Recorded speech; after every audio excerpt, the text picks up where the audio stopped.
This book is by Bishop Robert Clarence Lawson, When Death Takes a Vacation, a sermon by Bishop R.C. Lawson, Robert Clarence Lawson. The focus verse on the cover is, "And in those days men shall seek death, and shall not find him, and shall desire to die, and death shall flee from them." Revelation chapter 9 and 6. The reading of the book by Bishop R.C. Lawson, When Death Takes a Vacation. A series of judgments are delineated in the Bible. The judgment in Joel, 2nd chapter, Isaiah, 2nd chapter, and in various parts of the Bible, but none compare or exceed in horror the judgments of the book of Revelation. An awful period of time is recorded in which men shall seek death and desire to die, and death shall flee from them. Through the centuries, death has carried on his work as sin's great paymaster. He has cashiered men with its wages. For the wages of sin is death. Romans chapter 6, verse 23. As an awful shepherd, death has through war, famine, pestilence, shepherded generation after generation into the corral of the grave. He has buried civilization after civilization in the abyss of oblivion. But his most prodigious work will be during the tribulation period, when he shall be summoned to come forth and slay 1/4 of the inhabitants of the earth. In the 6th chapter of Revelation, we see him on a pale horse, and his consort, hell, the grave, rides with him. By the sword, war, by starvation, and by the beasts of the field, he will slay 1/4 part of the inhabitants of the earth. In the 8th chapter of Revelation, by a burning mountain thrown into the sea, the 3rd part of all the creatures of the sea will die. The 3rd part of all seamen and ships will be destroyed. With every means at his disposal, death shall carry on his work of cutting the life cord of men until he shall become nauseated. He shall, as it were, feel the sickening feeling of satiety, which means being absolutely full, and desire a season of cessation and rest from carrying on his gruesome work. He shall desire a vacation, if you please, a rest period. This is what could be termed death on a vacation. Death down to an Atlantic City, a hideout where he may rest from his work of destruction and killing. So for a time, he will cease to carry on his awful work.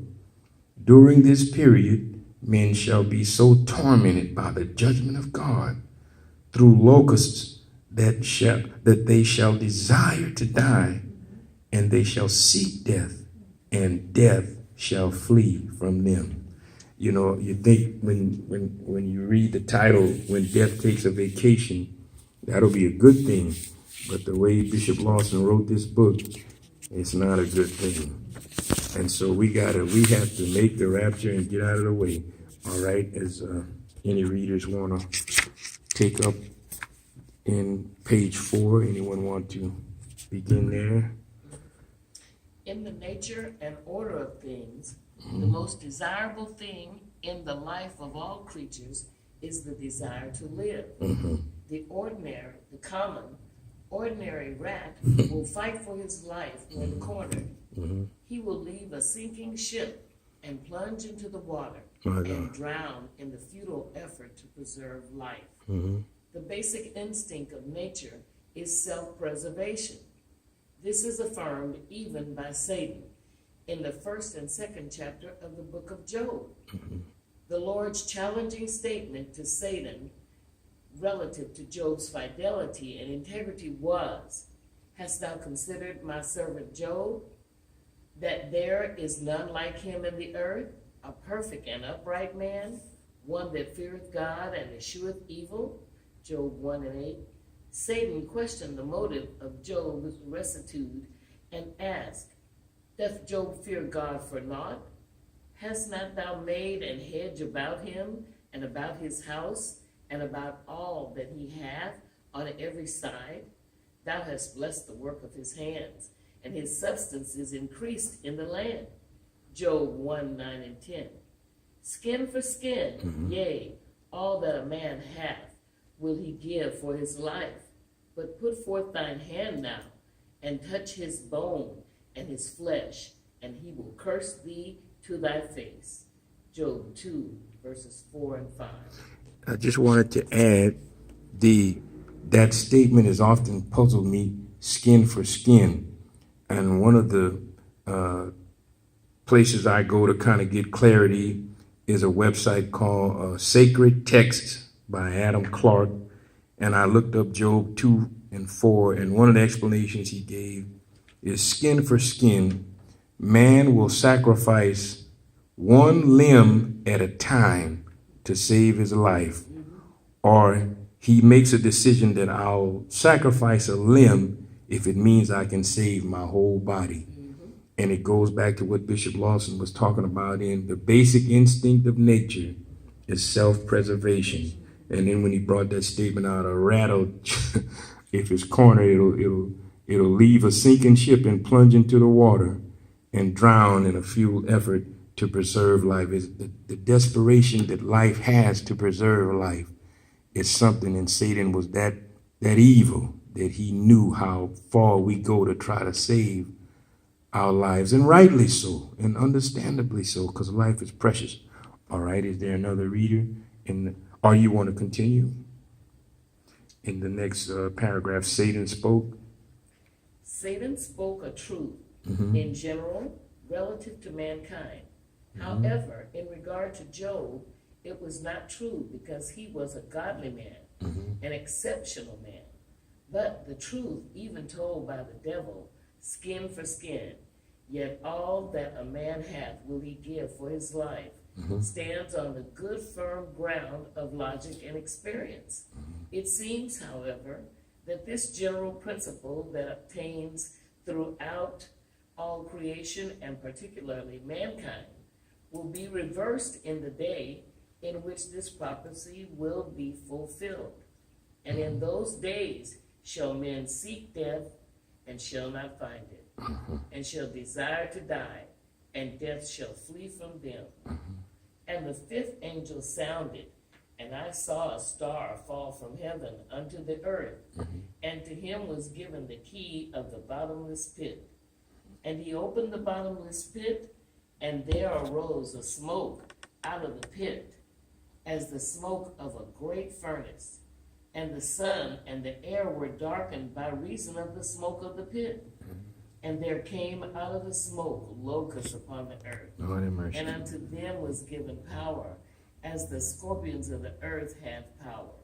And it was commanded of them that they should not hurt the grass of the earth, neither any green thing, neither any tree, but only those men which have not the seal of God in their foreheads. Lord have mercy.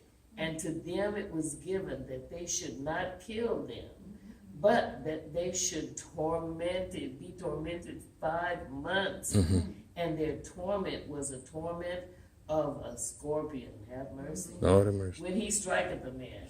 And in those days shall men seek death, and they shall not find it, and shall desire to die, and death shall flee from them. And the shapes of the locusts were like unto horses prepared unto battle. And on their heads were as it were crowns like gold, and their faces were as the faces of men.